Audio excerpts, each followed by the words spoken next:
Chapter 2, Los Angeles, 2001. Jordan! Teresa opened the door wider and offered a hug. She'd gotten used to the feel of the shoulder holster on her brother-in-law's visits. Well, this is a surprise. Uncle Jordy! Danny cried and ran down the hall, with more excitement than he usually allowed himself to show these days. Having an uncle in the FBI still held some allure for the 12-year-old. Good to see you, buddy. Jordan leaned down to hug the boy. Finding he didn't have to lean very far, he asked, "You have a growth spurt?" Did he? Teresa closed the front door. Outgrew a brand new $70 pair of Nikes in 3 weeks. Sorry, Mom, Danny said with an impish grin.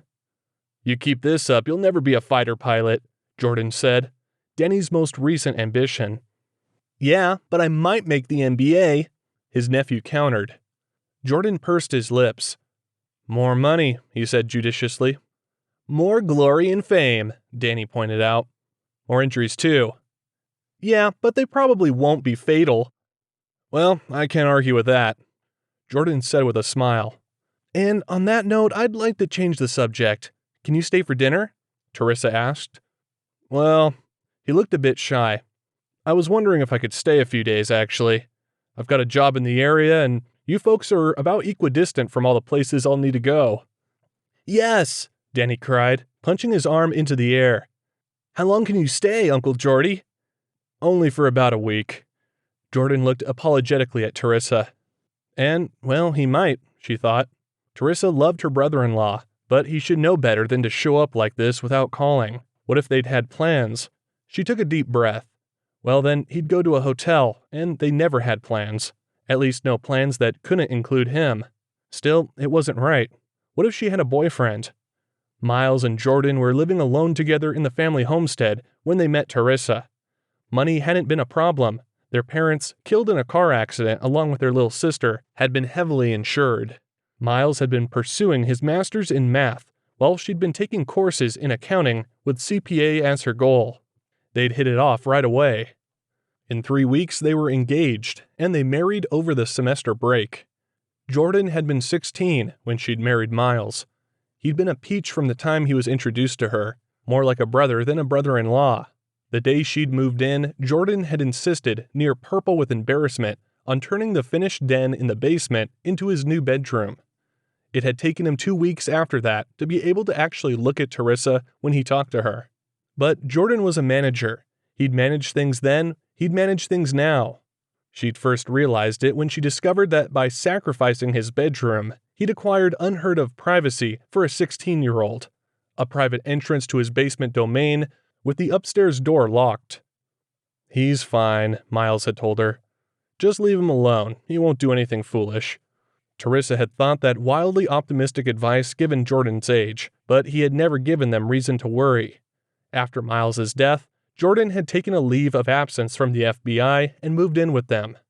Though it had never been mentioned, this had its practical aspect. It allowed the Bureau to pursue its unavoidable investigation of the brothers without embarrassing anybody. And shattered as she was, Teresa had really needed him. He'd done everything, taken care of all the arrangements, shopped, cooked, kept them all going. Once he was cleared, and even before that, Teresa suspected he'd devoted countless hours to the hunt for the Connors, and as far as she knew, he continued to do so. Danny thought the world of him, and Jordan was always there for the kids. Teresa knew that he and Danny sometimes talked for an hour at a time on the phone, and on Jordan's nickel.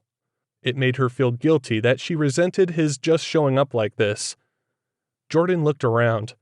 Where's Blythe? He asked. Away at school, Teresa said. She got that scholarship, remember? Oh yeah, he managed to say before Danny began to drag him away.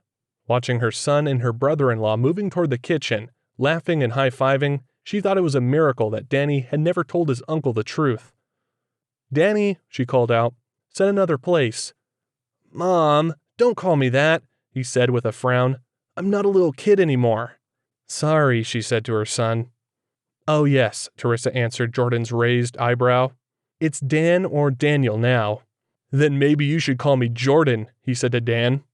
Daniel looked at his uncle for a moment, then nodded slowly. Teresa's lips tightened. His father had done just the same thing when he was thinking something through. Jordan nodded too. She stifled a sigh. The men in her family were all so much alike. Dan said goodnight reluctantly and dragged himself upstairs as though there were weights on his feet. Jordan grinned at Teresa as she handed him a glass of wine, patting his stomach comfortably. Now that was what I call a steak.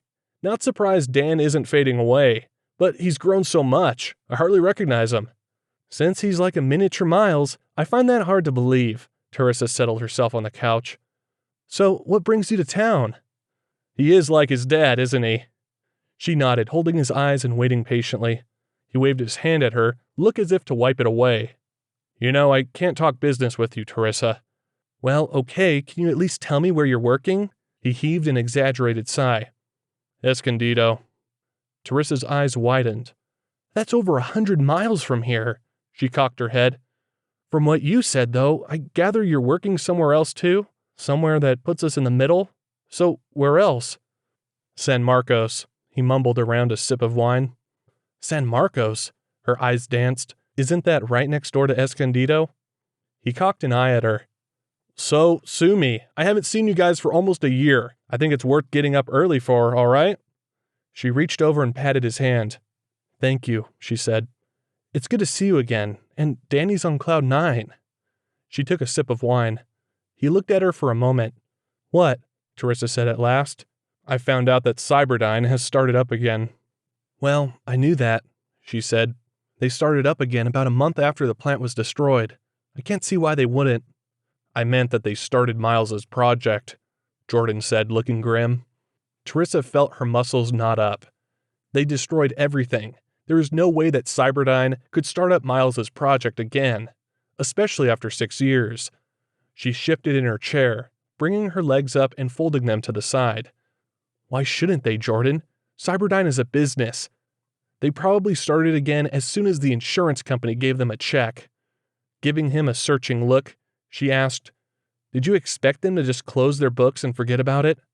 They started up again in a secret installation on an army base, her brother-in-law said. He was insistent, as though he was making a point that she just wasn't getting.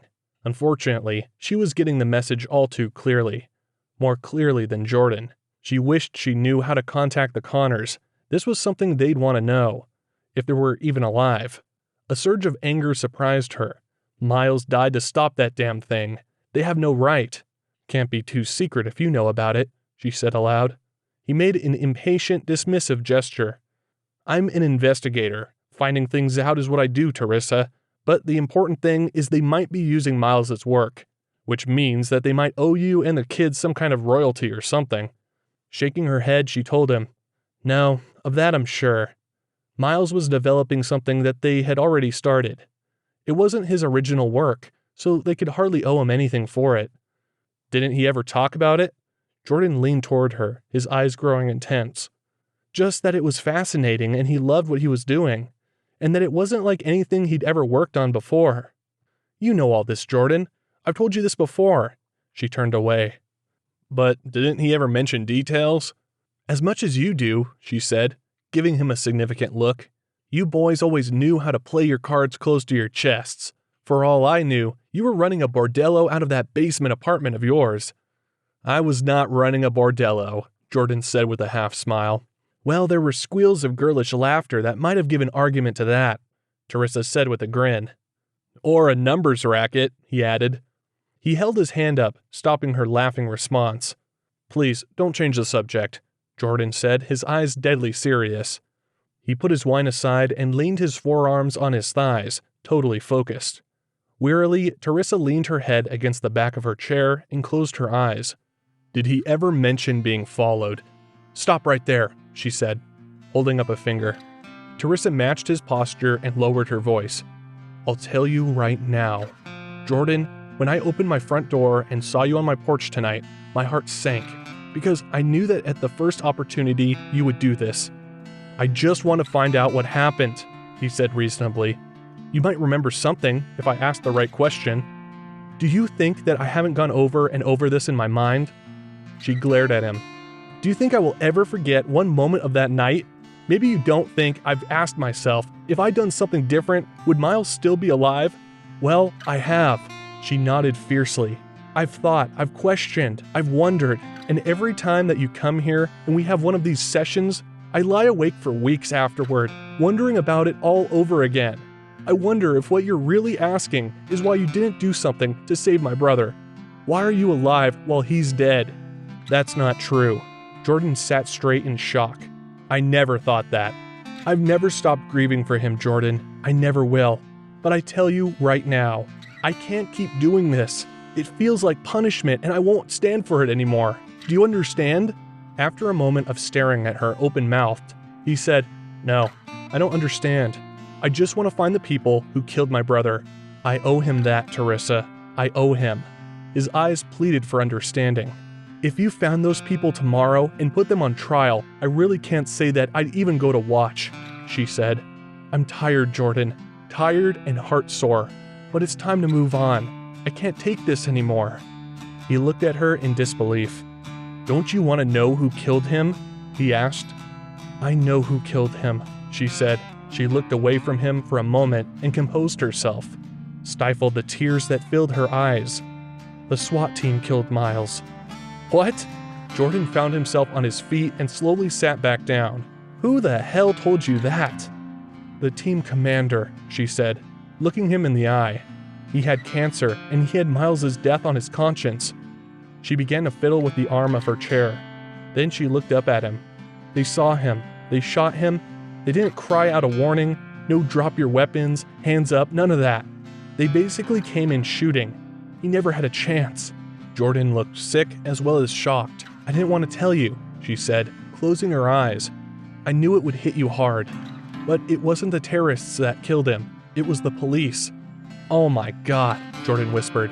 They covered it up. He flopped back in his chair, then took his wine and tossed the rest of it down.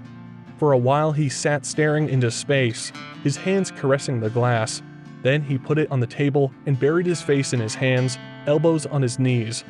No, he said, shaking his head. He wouldn't have been there except for the terrorists. They have to be punished. I'm going to bed, Teresa said angrily. She pushed herself up from her chair and moved rapidly toward the stairs, then stopped and turned around. I'm never going to talk to you about this again, Jordan. Never.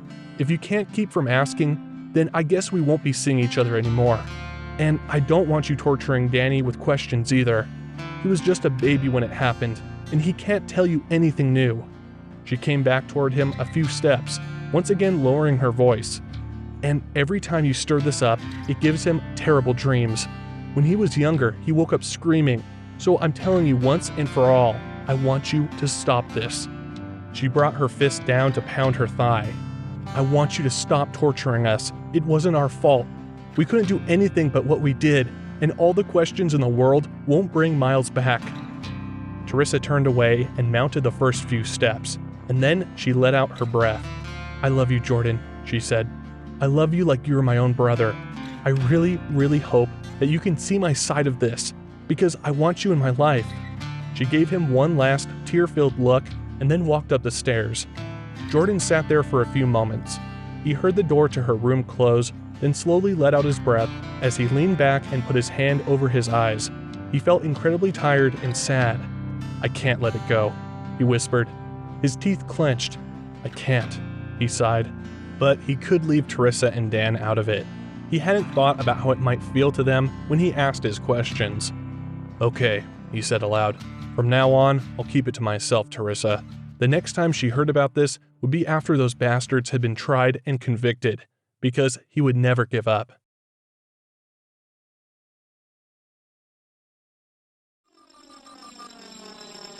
Cyberdyne Systems Corporation, Fort Laurel, California, 2001. This place sucks, Roger Colvin said. The CEO put his briefcase down on the highly polished but rather small conference room table and looked around. Institutional, bland, too functional, without the little touches of class he'd come to expect. Cheap, he thought. Is this room bugged? Paul Warren, Cyberdyne's president, shrugged, looking gloomy. It would seem superfluous, he said. We give them daily reports. They know who and what goes in and out. All our calls are handled by their switching station. Just with that, they know as much as we do about what's going on in the company. Probably more. Having us underground seems a bit much, Colvin said. He twitched the knees of his trousers and sat. I swear, it's affecting my allergies. That smell? Warren asked. Yeah, what is that? The president shrugged. I think it might be the carpet adhesive. That stuff always stinks for weeks after it's laid down. What I mind is the lack of space. He looked up at the ceiling. I'm not crazy about being buried alive either. Colvin gave him a quick look from under his eyebrows. That was a disturbing thought, especially in California. So, why did you call me? He asked. Warren looked at him in surprise. Call you? I didn't call you. My secretary said that I had a meeting with you here at 2:30. They looked at each other in mutual perplexity. Then, simultaneously, light dawned. Colvin began. Gentlemen, Tricker breezed through the door and set his case down on the table.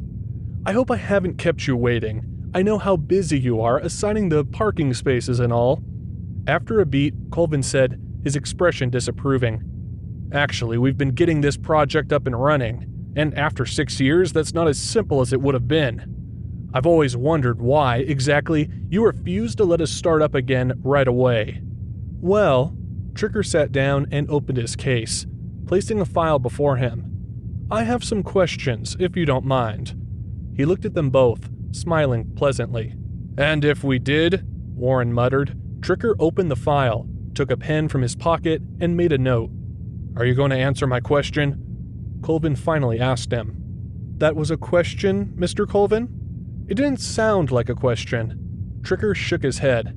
I don't have your answer. I'm afraid I'm just the messenger boy.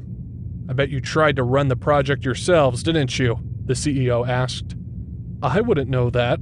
Tricker pushed his case aside and looked up with guileless eyes. You did, didn't you? Colvin smacked his hand down on the table. Son of a bitch, I knew it. He grinned and shook his head. You tried it and you couldn't do it. Could you? You found out that you needed us. Tricker smiled amiably and shrugged. So, Tricker asked, clasping his hands over the open file. You've been here for a couple of weeks. How's it working out, gentlemen? He looked at them both with great interest. The president and CEO exchanged a look of exasperation. Obviously, their liaison wasn't in a communicative mood. I feel like I'm being watched all the time, Warren said resentfully. Like every time I take a dump, someone somewhere is measuring it. This facility has that capability, Mr. Warren, but unless we see what appears to be drug abuse, I don't think we'll be using it. Colvin and Warren goggled at him. Anything else? Tricker said more seriously. Are you kidding? Colvin asked. No, Tricker sat back and looked at them, waiting for an answer to his question. The two executives looked at each other, then turned back to their adversary. The air quality is a concern, Colvin said after a moment. There have been complaints about it affecting allergies, and people are commenting on the smell. Tricker looked at him for a moment, his chin cupped in his hand. Really? He said at last. Yes, Warren answered with exaggerated patience. Really. That's interesting. The liaison sat forward. Because this facility is fitted with more efficient air scrubbers than your old facility had. His eyebrows went up. I did notice a trace of ozone in the air, though. I'll have it checked for you. If that's the case, then why are people having allergy problems? Warren asked. Maybe it's because going from near 0 parts per million of pollutants to the great outdoors is a hell of a wallop for the human system to take. Tricker looked at them and shrugged. Anything else? Do we have to be underground? Colvin asked. I find it disturbing to be in a buried facility. Well, it's a lot safer, don't you think? Tricker's blue eyes moved from one to the other. Look, he said, sitting forward and spreading his hands. I know you think of that corner office with the windows as being one of the perks of your position, but after what happened, I'd think you wouldn't want to be working in a fishbowl. Haven't you boys ever heard of high-powered rifles? Warren and Colvin exchanged a glance from the corners of their eyes. I just don't like being here, Warren said. I don't like being watched all the time. What makes you think you're being watched? Tricker asked, looking fascinated. You told us you could measure... Warren waved his hands helplessly. Hey, I told you we could, but we weren't. Tricker leaned back. I really must say, I didn't expect this attitude from the man who instituted urine testing for all employees and job applicants. Warren glared at him, while Colvin examined the ceiling. Look, boys, could we drop this child of the 70s thing you've got going here, along with the knee-jerk anti-government response to the idea of our involvement? Has it occurred to you that you're letting your prejudices run away with you? He looked a bit hurt. We are not spying on you. Hell, you're inundating us with jargon-filled reports on this and that. Who has time to spy on you? Leaning forward, he folded his hands in front of him and looked at the two men steadily. If you'll recall, Mr. Colvin, Mr. Warren, the pale eyes flicked from one to the other. You came to us. You found this amazing stuff stuck in your factory, and you needed a huge shot of money to develop it. You didn't want to risk offering it to one of your larger competitors in a partnership deal because you'd seen too many smaller companies get devoured that way. And you thought that if we heard about it, we just might confiscate it for the sake of national security. Besides, you figured you'd need a customer with real deep pockets eventually. Tricker spread his hands and widened his eyes. So who else were you going to turn to? The two businessmen looked away. Knowing how fickle business can be, we naturally insisted that you sell these items, now missing, Tricker said with deadly emphasis. To us outright. But we contracted to allow you to be the exclusive developer of this find. He looked at them as though waiting for some response. He got none. After a moment, he continued. Now, suddenly, you think you've sold your soul to the devil. Well, poor you. Tricker got up and began to pace. Warren and Colvin glanced at one another, and then stared at their liaison morosely. Tricker turned and stared back at them. So, what evil things have we done to you? What we've done, gentlemen, is to provide you with a secure, safe, state-of-the-art facility at the taxpayer's expense. And despite the fact that our material has been stolen or destroyed because of your lousy, bungling security, we haven't demanded 1 red cent of compensation, which shows how incredibly greedy and evil we are. He stopped and glared at the executives. You jerks came knocking on our door. You volunteered, fellas. Now we're just trying to protect our considerable investment. You could have said no, you know. And how could we have done that? Colvin inquired with quiet sarcasm. Tricker spread his hands. How could you have avoided all this, you ask? By giving us the material you sold to us and any work you've done on it. In other words, you could have simply said no, simply by saying no. You still could. He glanced back and forth between them. So, are you finished having your little tantrum, or do you want to waste some more time here? Colvin grimly examined the table before him, a muscle jumping in his cheek. Then he looked up at Tricker. Why did you want to see us? Finally, well, gentlemen. Tricker sat down again and tidied some papers in his file. How's the search coming? He looked at them like an eager student, waiting for approval. The two men looked puzzled. For the security manager. Colvin and Warren just stared at him. We're on a military base buried underground, Warren said at last. Why do we need a security manager? Why? Tricker raised his brows. Because you do, that's why. This is your company, and you've already lost a major part of your material. We expect you're desperate to preserve the rest of it. So, shall I find someone for you? His expression had become hard. I don't want to impose, but I'm going to have to insist that you take care of this immediately. What exactly is the big rush? Warren asked impatiently. Tricker referred to his file. Well, he said looking up, this guy you're hiring, Kurt Weimeister? That's a good hire, Colvin said aggressively, pointing to the file. We've been negotiating that for a while now. The guy's an Austrian national, Tricker said evenly. And this is a top-secret project. He was 12 years old when his family emigrated to the US, for Christ's sake, Colvin said. Besides, he's a naturalized citizen. Austria is just a memory for this guy. Tricker's exasperation was plain. Yeah. Have you looked into his background at all? He's a genuine prodigy. He finished high school at 14, got a full scholarship to USC, and his master's and doctorate at MIT before he was 22, Colvin continued. He's the foremost authority in the world on real model computer language. So he'll teach the system we have to answer to spoken commands and to answer verbally, Warren explained. Not just menus, understanding what it's hearing and saying. Chinese box stuff. Tricker sneered. Oh, so you've got a kraut that talks to a box. How nice. He's not a kraut, he's Austrian. So he's a kraut in 3/4 time who talks to a box. No go. Since you already know about him, I'm surprised you didn't realize how amazingly qualified he is, Warren said. Did you know he's a Nazi? Tricker asked. Excuse me, a member of the Integral National Socialist Renewal Movement, Tyrolese branch. Colvin and Warren exchanged a glance. He is? Warren said. National Socialist? He sure as hell negotiated like one, Colvin muttered. A lot of geniuses, when they have political ideas at all, have these. Warren chuckled and waved his hands around, airy-fairy notions about how things ought to be. Usually it goes no further than an occasional late-night bull session. Airy-fairy, Tricker said, genuinely appalled. I have never before heard Nazism referred to as an airy-fairy notion. Mr. Warren, I'll bet your boy Kurt wouldn't thank you for your description either. He gave the president a long look.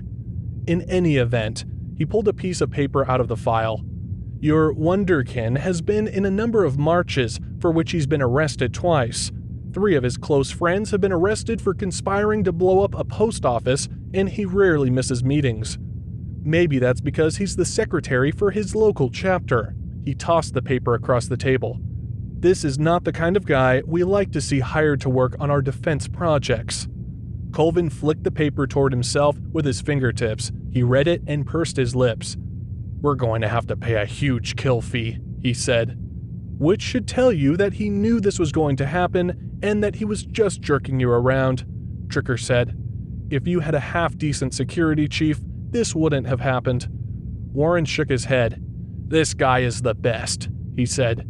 We absolutely need him. Tricker widened his eyes and leaned forward. Well, you can have him, he said softly.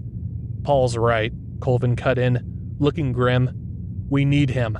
Without Weimeister, we might be stuck for years. Years? Tricker asked. Obviously disbelieving. Colvin nodded. He's basically the inventor of a new science, Warren explained. He hasn't trained anybody, so there's no competition. But there is a lot of competition for his services. Weimeister has only let out hints of what he's accomplished, but if even half of what he's telling us is true, it will revolutionize computer communication. We're talking AI here, Mr. Tricker. The government liaison looked at him dubiously. Just Tricker, he said at last. Rubbing his chin thoughtfully, he looked at the two. I need to interview him. Raising his hand, he forestalled an automatic protest from Warren. I promise not to bring my rubber hose, okay? But you can hardly expect us to just automatically approve this, especially in light of the previous disaster. And you must have a good security chief soon. Tricker pinned them with a blue glare. Set up a meeting for me with your kraut. Pardon me, with your cream pastry chef fucking Mozart Austrian crypto-fascist. He tossed them a white card, blank but for an email address. Drop me a line when you've got it arranged. He put the file together, dropped it into his case, and slammed the lid. Giving them a last ambiguous look, he left. I do not like that guy, Warren muttered, seething.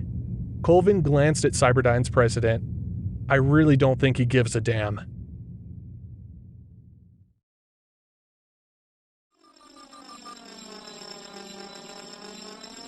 Colorado, 2028. It was a beautiful golden day, the air soft and warm, birds twittering melodiously. A gentle breeze wafted pine-scented air to Serena's nostrils. The sky was an azure bowl over the earth, and they were far from the cindered blast zones.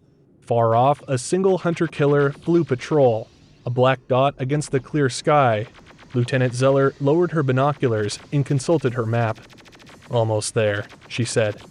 Serena looked at her. The lieutenant's dark, lovely face was tired and serious. The humans were about to launch an attack on one of Skynet's power cell factories, which meant coordinating with several other free-roaming teams. They would be the last in position because of the distance they'd had to cover. Communication was the key to a successful mission. Communication was going to be interrupted. Serena was pleased with herself, and Skynet was also. Her mission so far had been a resounding success. She'd been with the team for 6 weeks now, and had, with the help of their intelligence, foiled 7 separate missions. Not all of them were her team's, of course. That would have raised suspicions, but with very little effort, she'd managed to ferret out a great deal of sensitive information. It genuinely never occurred to these people that she might be working for Skynet. In a way, it amused Serena that with all the enhancements, mechanical and genetic, that had been lavished on her, it was the simple ability to look human that was her most valuable asset. That ability had also helped her to kill, directly or indirectly, 4 of the original team members. Corporal Ortiz's death had shattered poor Corman Gonzalez, and if Lieutenant Zeller was the unit's head, then Gonzalez was its broken heart, leaving the whole group's morale very low, and with 4 untried new team members, they were also very anxious. Today, it was the lieutenant's turn to die. The woman was simply too effective and too much of a leader to be allowed to live.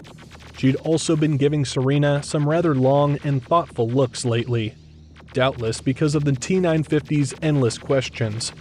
"Let's move out," the lieutenant said. They'd been taking a brief rest after a long march through the woods. So far, no one had commented on how very sparsely protected this factory was. Serena found this strange. She'd been monitoring all the humans' units as they came up to their positions, and absolutely no one had mentioned it. True, it was supposed to be a hidden facility, but it was also supposed to be vital, and the place should have been swarming with HKs and T-90s. So why doesn't anyone notice, she wondered. It bothered her. Perhaps I should say something. She fervently wished she could ask Skynet, but they couldn't risk any anomalous signals being detected from her vicinity. Curiosity itched like a healing wound. The unit moved quickly, but carefully, spaced out, avoiding each other's line of fire, but keeping each other in sight, eyes moving at all times. Serena found herself wishing that something would happen. The stupid twittering birds were getting on her nerves. The T-950 raised her plasma rifle, reminding herself to be extremely careful. Lieutenant Zeller had a better nose for danger, and even better reflexes than the average human. So far, the ambush had gone beautifully. The remainder of the unit was pinned down in a little declivity, the earth-filled remains of a basement, surrounded by T-90s. Plasma bolts split the night, a night lit readily by the burning trees around the ruins of the old house. Smoke was heavy and acrid on the air, mixed with the smells of scorched metal and ionized air. "Shit!" Zeller screamed as her weapon misfired and ducked. That put her eyes directly on the tall blonde woman behind her. Serena raised her weapon and snapped off a single accurate shot to the alloy steel skull of the T-90 looming over the crumbled concrete lip of the unit's last stand position. The metal skeleton snapped backward, fire gouting as its CPU was destroyed in a wash of ionized copper molecules. The beam was a bar of violet light through the darkness. "Thanks," Zeller gasped. "De nada," Serena said sullenly. She hated destroying T-90s. They were cute. "Here they come!" someone shouted. Serena tensed herself. Time to liquidate them all. The world ended. She screamed and clapped her hands to her skull, fell to the ground, and curled herself into a fetal ball. Off, on, burning, burning, light, bright light, burning, burning. Everyone else was screaming as well, some pawing at blinded eyes where night sight goggles hadn't quite compensated for the sudden actinic flash.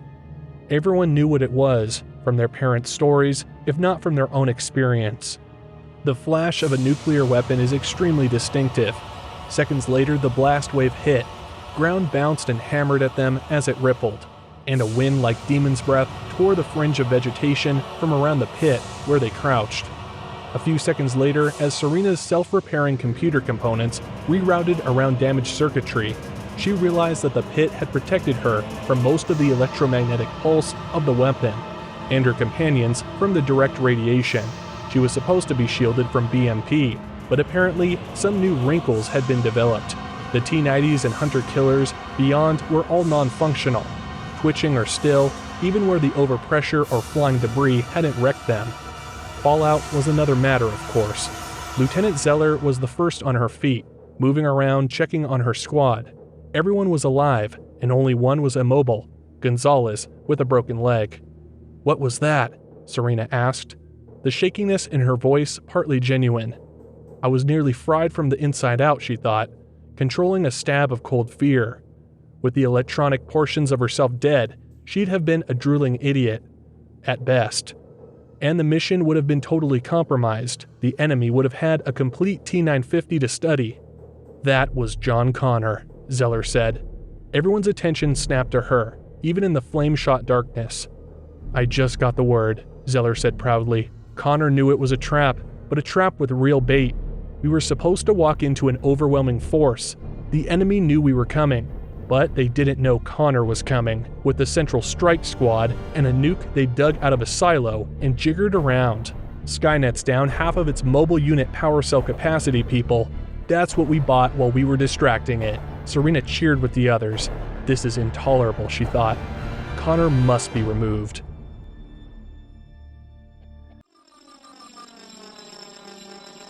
Cyberdyne Systems, 2001.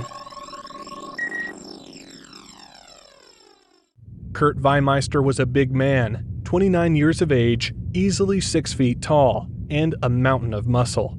He wore his ash blonde hair in an aggressive brush cut, and his blue eyes were long and narrow and cold. His jaw was so strong it looked like he could eat the business end of a shovel. He was the physical antithesis of a computer geek. His attitude was superior and all business. "Here is how it is going to be," Weimeister began. His accent was ostentatiously thick for someone who had been in the United States since he was 12. "I will have unlimited access to this facility, day or night." "Here's the way it is," Tricker countered. "When you come in, you can stay as long as you want. Once you've left, you can't come back without clearing it with whoever we appoint. When you leave completely empty-handed. You do not take data home. You don't call the facility direct either, voice or link. In fact, the facility will have a complete physical firewall.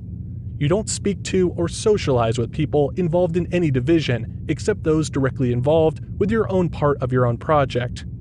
Weimeister waited a beat as if to see if the government liaison had anything to add. "That is unacceptable," he said at last, his lip curling in contempt. "Well then, I guess we're done, because that's not negotiable." Tricker made to rise from his chair. "No one else can offer you what I can," the Austrian said scornfully. "No one else can offer you what we've got," Warren said earnestly. Weimeister glanced at him, his expression conveying disbelief and amusement. "Good thing you don't want him for his charm," Tricker said, leaning back with a smile. It was obvious he wanted to watch the two businessmen take a pounding from this scientific prima donna. "I have had offers for huge sums of money from over a dozen macho companies, and they don't want to put ridiculous restrictions on my movements, or on what I can say, or who I can speak to." He waved a careless hand. "The money you are offering is okay, but this certainly isn't the spirit of cooperation in which you first approached me," Weimeister said, shooting an accusatory look at Colvin. "Since we started negotiations, the government has taken a closer interest in our work. Probably because terrorists destroyed our first facility," Colvin said mildly. "Yeah, and now you are working on this army reservation," Weimeister said. "I'm not sure I want to work for the US government. You never mentioned anything about that," he complained. "You'd still be working for Cyberdyne," Colvin said smoothly. "Yeah, and Cyberdyne is working for the US government, so I'd be working for the US government. This is all semantics, and I know a hell of a lot more about that than you do. So stop trying to play games," Weimeister jeered. Colvin and Warren both looked at Tricker, who shook his head. When their looks turned pleading, Tricker raised his brows and shook his head again. "Don't make puppy eyes at me," he said. "I don't want him at all. I think he's too big a risk. But I'm starting to wonder just what kind of deal you cut with him. If you dump him, you pay a huge kill fee. If he leaves, what happens? You still pay him a huge kill fee?" Colvin and Warren looked at the table. "You're kidding, right?" Tricker waited. "You know, you guys shouldn't be let out alone. You know that. My time is valuable." Weimeister looked smug. Tricker shook his head in disgust. "Well, make up your mind," he said, "'cause you're not finding out anything about this project until you're locked in. My terms are not negotiable. Over to you, Kurt." Weimeister glared at him. "Oh, and Kurt." Tricker grinned and nodded. "This is it. Yes or no, right now. It's today or it's never." "You don't even know what you are throwing away." "Neither do you, little buddy," Tricker said, still grinning. "I make more in 1 year than you probably make in 5. Weimeister sneered. "Is that a no?" "If I work for Cyberdyne, I'll be making almost twice as much." "Is that a yes?" Tricker was enjoying himself hugely. The big man waved a ham-like hand at him. "Why am I even talking to you? You are just an ignorant cop." Tricker beamed at him, blue eyes twinkling. "We are talking about hundreds of thousands of dollars. We are talking about pure science. What do you know about these things?" Shaking his head and spreading his hands, Tricker smiled ruefully. "I don't know nothing about making hundreds of thousands of dollars, and I don't know a damn thing about pure science." He dropped his hands. "What I do know is," he pointed to the door, "you walk out of here without a commitment to work exclusively for Cyberdyne under our terms, you don't get to come back. Ever. There will be no renegotiation, no second approaches, nothing. Ever." He tilted his head, grinning. "Did you know that?" "I don't have to put up with this." Weimeister glanced at Colvin. "Unfortunately, you do if you want to work for us," the CEO told him. He shrugged. "We're over a barrel here ourselves.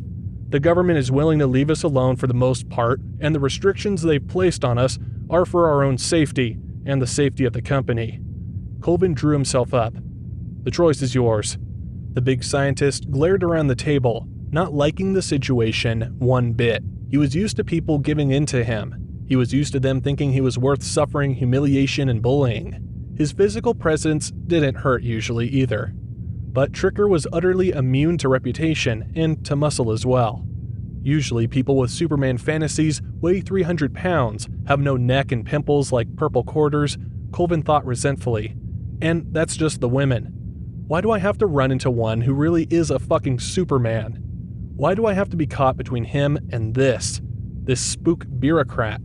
The budget you promised? The facilities? The eventual publication of my work? That all stands, Warren said. When he says eventual publication of his work, you did make it clear that anything we feel should be classified will be. Tricker nailed Colvin with his glare. Yes, of course, that worthy said in exasperation. That's to our benefit too. Whatever Mr. Weimeister publishes will concern his own work on commercial projects until after the copyright has expired. All with special permission, you said. Yes, Colvin agreed, sounding harried. Then I will sign your contract. Weimeister's expression was grim, as though he were signing away his life instead of signing a contract most scientists could only dream of. Cheer up, Kurt, Tricker said. You're about to enter a whole new world. On that, the government liaison rose and without another word, left the conference room. He could feel the young scientist trying to burn a hole in his jacket with a high-wattage glare. Tricker knew the type. This guy was the kind that would consider any compromise a humiliation, requiring a vengeful response. Some of these boys were willing to go pretty far to get their own back. The crowd would have to be watched. He'd have to keep harrying Tweedledum and Tweedledummer about a security chief.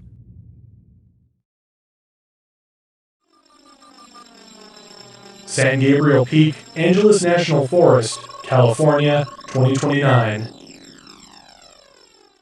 Captain Mary Graber looked over her shoulder, back down the narrow mountain trail. 3 or 4 soldiers behind trod the golden-haired woman who ignited the joy in her soul.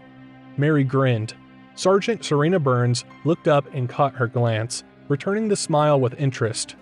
The captain's heart lifted as she turned forward again and continued to climb. It was hard to remember the icy bleakness that had hollowed her out for so long now that she had Serena. Her lover had renewed her hope almost for the first moment they'd met. The thin highland air smelled sweet, even sweeter than the smell of resin from the pines all around. Mary and her team had been holed up in Boulder, Colorado, running low on almost everything but sweet potatoes, of which they hadn't that many. God, how she hated sweet potatoes. Serena had arrived with dispatches and a chunk of maple sugar. It was love at first sight. The sergeant had been with her for 6 weeks now, as they'd wended their way back to base. Now the captain was going to have the honor and the pleasure of presenting her beloved to the Supreme Commander, General John Connor, the man who was going to save the human race. She was near bursting with pride. Serena watched the captain climb with satisfaction. She'd been with Connor's army for less than 6 months, most of that time delivering dispatches, most of them reading the same way they did when given to her. The closest she'd gotten to Connor had been the day she was nearly killed by him when he outsmarted Skynet at the power cell factory. Some of the dispatches had been artfully altered so that results favored Skynet forces. Some were delivered just too late, but with sufficiently desperate effort that no questions were asked, no blame ascribed. She grinned. Even though she wasn't human, she just had to admit there was pleasure in a job well done. Every step upward brought her closer to the ultimate goal of the destruction of John Connor and, if she was fortunate, his senior support staff. Many of them were supposed to be with him on this occasion. True, killing Connor might not save Skynet, whose defense grid was smashed, but it could slow things down enough to make a difference. One thing Serena had learned in her time with humans was that refusing to admit defeat often averted it. If you gave up, you were certain to lose. If you kept fighting in a hopeless corner, you might just pull it off. Killing Connor would certainly extinguish her, but you couldn't have everything, something the captain was fond of saying. Skynet would go on, that was the important thing, and Skynet was the most important part of her. As she neared the top of the steps, Serena twitched a muscle deep inside and started the countdown on the bomb she carried within. A sidebar in her vision began a countdown. Her head came above the steps, and through the crowd, she could almost see him at last, John Connor. A soldier's head blocked her view of everything but the top of his head, one eye, and a shoulder. He seemed to be smiling as he shook the hand of the man before him. Even from behind, Serena could tell that the soldier would have stars in his eyes. The countdown was 15 seconds. 14. 13. Return to base. Skynet's command was adamant. Automatically, Serena stopped the countdown. She stepped back, covered her mouth as though she was going to be sick, and widened her eyes to a semblance of desperation. Soldiers stepped aside sympathetically. "I'll explain to the captain," one of them whispered. She waved her hand in appreciation and fled.